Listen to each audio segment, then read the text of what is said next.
Parábolas de Jesus, capítulo 1. O ensino mais eficaz. No ensino de Cristo por parábolas, é manifesto o mesmo princípio de sua própria missão ao mundo. Para que pudéssemos familiarizar-nos com sua vida e caráter divinos, tomou Cristo nossa natureza e habitou entre nós. A divindade foi revelada na humanidade, a glória invisível na visível forma humana. Os homens podiam aprender do desconhecido pelo conhecido. Coisas celestiais foram reveladas pelas terrenas. Deus se revelou na semelhança do homem. Assim era nos ensinos de Cristo. O desconhecido era ilustrado pelo conhecido, verdades divinas por coisas terrenas, com as quais o povo estava mais familiarizado. Tudo isto disse Jesus por parábolas à multidão, para que se cumprisse o que fora dito pelo profeta, que disse: Abrirei em parábolas a minha boca, publicarei coisas ocultas desde a fundação do mundo. São Mateus capítulo 13, verso 34 e 35. As coisas naturais eram o veículo para as espirituais. Cenas da natureza e da experiência diária de seus ouvintes eram relacionadas com as verdades das Escrituras Sagradas. Guiando assim do reino natural para o espiritual, são as parábolas de Cristo, elos na cadeia da verdade que une o homem a Deus e a terra ao céu. Em seus ensinos na natureza, falava Cristo das coisas que suas próprias mãos haviam criado e que possuíam qualidades e faculdades que ele próprio lhes havia comunicado. Em toda a sua perfeição original, eram todas as coisas criadas a expressão do pensamento de Deus. Para Adão e Eva, no seu lar paradisíaco, estava a natureza cheia do conhecimento de Deus, transbordante de instrução divina. A sabedoria falava aos olhos e era acolhida no coração, pois eles comungavam com Deus pelas obras criadas. Logo que o Santo Par transgrediu a lei do Altíssimo, o resplendor da face de Deus desapareceu da face da natureza. A terra está agora deformada e maculada pelo pecado. Mas, mesmo nesta condição, muito do que é belo permanece. As lições objetivas de Deus não são obliteradas. Quando bem compreendida, a natureza fala de seu Criador. Nos dias de Cristo, estas lições haviam sido perdidas de vista. Os homens tinham quase cessado de reconhecer a Deus em suas obras. A natureza pecaminosa da humanidade atirara um véu sobre a bela face da criação.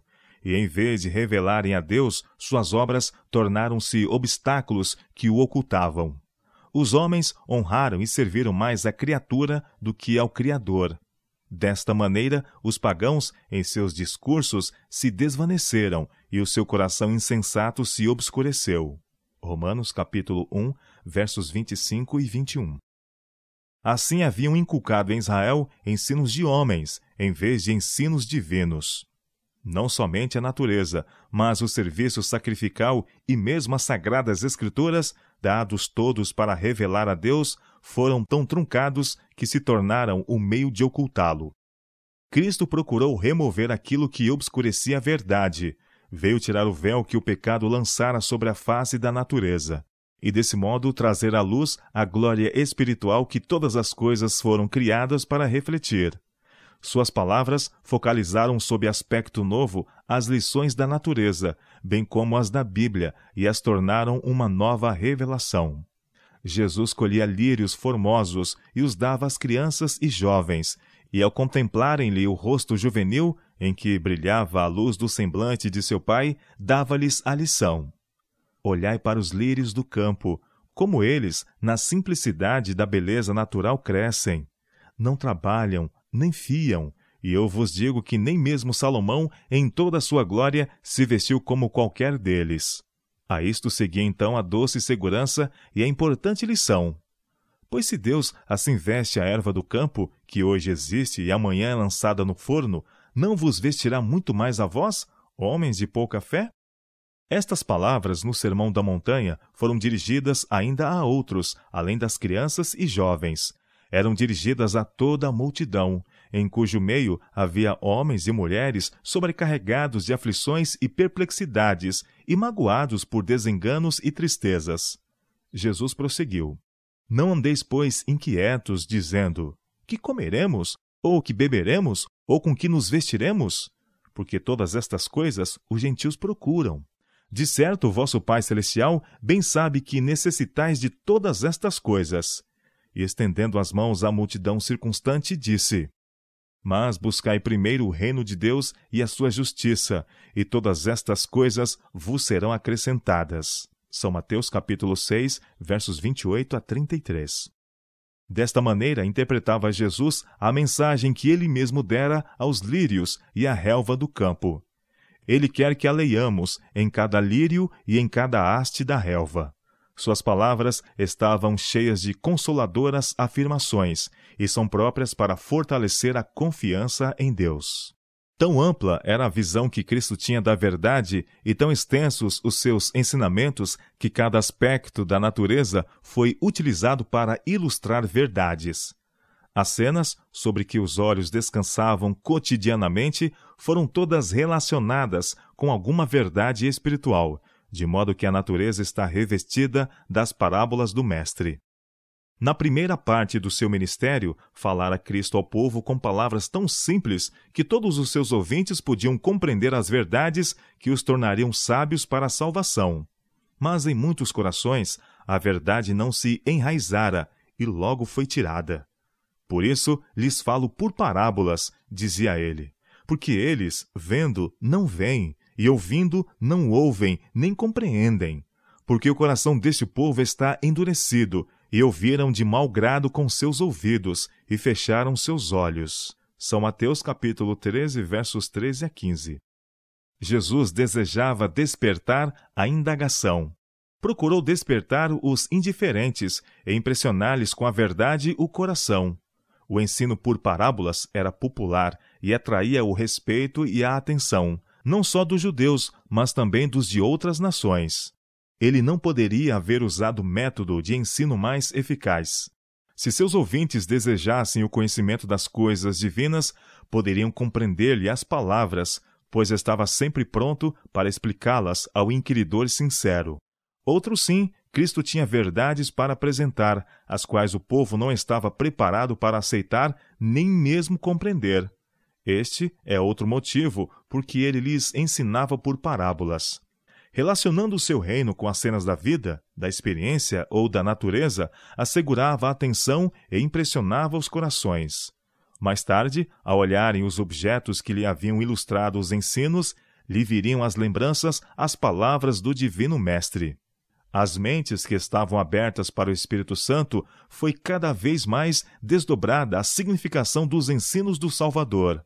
Mistérios eram esclarecidos, e aquilo que fora difícil de compreender se tornava evidente. Jesus procurava um caminho para cada coração. Usando ilustrações várias, não só expunha a verdade em seus diversos aspectos, mas apelava também para os diferentes ouvintes. Despertava-lhes o interesse pelos quadros tirados do ambiente de sua vida diária. Ninguém que escutasse o Salvador podia sentir-se negligenciado nem esquecido. O mais humilde pecador ouvia em seus ensinos uma voz falar-lhe com simpatia e ternura. Havia ainda outro motivo para os ensinar por parábolas. Entre as multidões que o rodeavam, havia sacerdotes e rabinos, escribas e anciãos, herodianos e maiorais, amantes do mundo, beatos, ambiciosos, que desejavam, antes de tudo, achar alguma acusação contra ele. Espias seguiam-lhe os passos dia a dia para apanhá-lo nalguma palavra que lhe causasse a condenação e fizesse silenciar para sempre aquele que parecia atrair a si o mundo todo. O Salvador compreendia o caráter desses homens e apresentava a verdade de maneira tal que nada podiam achar que lhes desse desejo de levar seu caso perante o sinédrio. Em parábolas, ele censurava a hipocrisia e o procedimento ímpio daqueles que ocupavam altas posições, e em linguagem figurada, vestia a verdade de tão penetrante caráter que, se as mesmas fossem apresentadas como acusações diretas, não dariam ouvidos às suas palavras e teriam dado fim rápido a seu ministério. Mas enquanto repelia os espias, expunha a palavra tão claramente que o erro era reconhecido e os sinceros lucravam com suas lições. A sabedoria divina e a inesgotável graça foram claramente expostas pelas obras da criação de Deus. Pela natureza e pelas experiências da vida, foram os homens ensinados a respeito de Deus. As suas coisas invisíveis, desde a criação do mundo, tanto o seu eterno poder como a sua divindade, se entendem e claramente se veem pelas coisas que estão criadas. Romanos capítulo 1, verso 20. No ensino do Salvador por meio de parábolas, há uma indicação do que constitui a verdadeira educação superior. Cristo poderia ter desvendado aos homens as mais profundas verdades da ciência. Poderia ter revelado mistérios que têm exigido labor e estudo de muitos séculos para penetrá-los. Poderia ter feito sugestões em ramos de ciência que dariam matéria para pensar e estímulo para invenção até ao fim do tempo. Mas não o fez. Não disse coisa alguma para satisfazer a curiosidade ou a ambição dos homens, abrindo portas à grandeza mundana. Em todos os ensinamentos, levava Cristo a mente do homem em contato com a mente infinita. Não atraía a multidão para estudar teorias humanas sobre Deus e sua palavra ou obras. Ensinava-os a contemplá-lo manifestado em suas obras, palavras e providências. Cristo não tratava de teorias abstratas, mas daquilo que é essencial ao desenvolvimento do caráter e que ampliará a capacidade humana para conhecer a Deus, aumentando-lhe a eficiência para fazer o bem.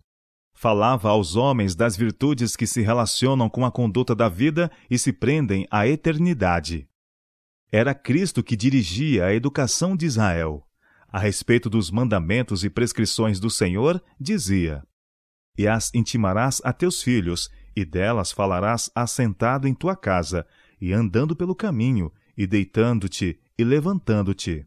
Também os atarás por sinal na tua mão, e te serão por testeiras entre os teus olhos, e as escreverás nos umbrais de tua casa, e nas tuas portas." Deuteronômio capítulo 6, versos 7 a 9.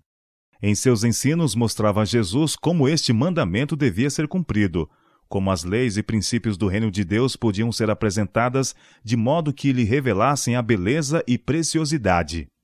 Quando o Senhor educava os filhos de Israel para se tornarem seus representantes peculiares, deu-lhes moradia entre as colinas e vales. Na vida familiar e em seu serviço religioso, eram levados em contínuo contato com a natureza e com a palavra de Deus.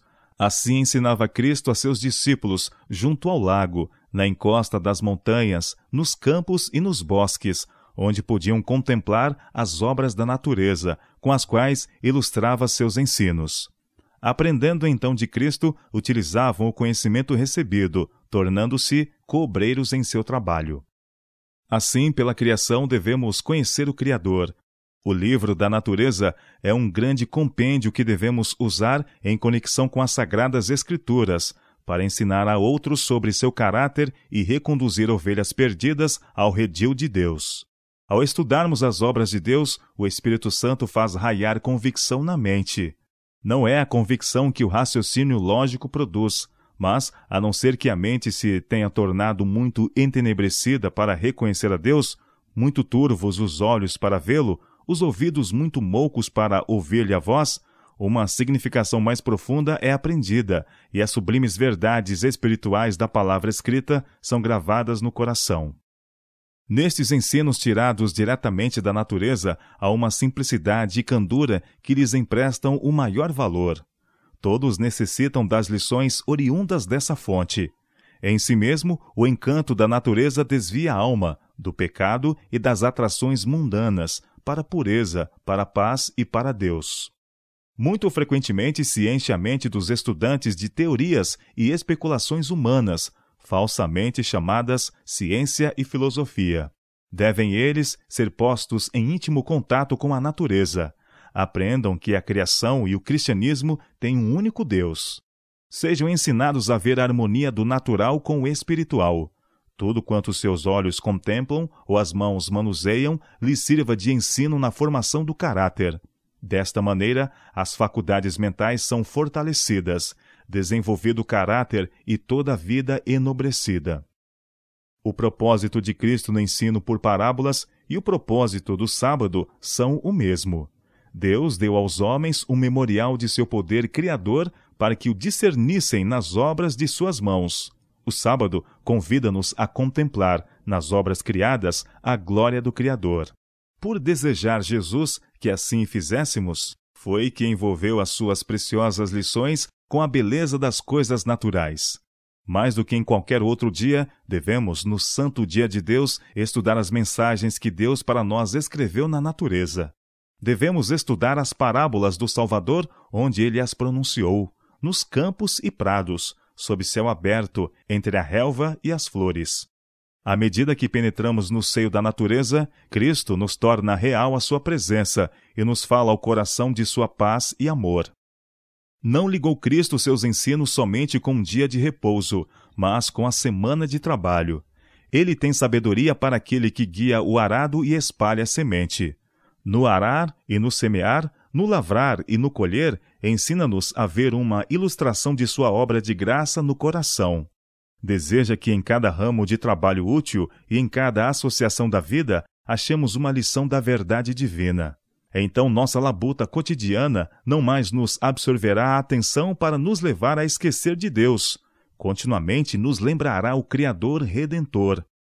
O pensamento em Deus, qual fio de ouro, passará entretecido em todos os nossos cuidados e ocupações domésticas. Para nós, a glória do seu semblante repousará novamente na face da natureza. Estaremos aprendendo novas lições de verdades celestiais e crescendo à semelhança de sua pureza. E desta maneira seremos ensinados pelo Senhor, e no estado em que somos chamados, ficaremos diante de Deus.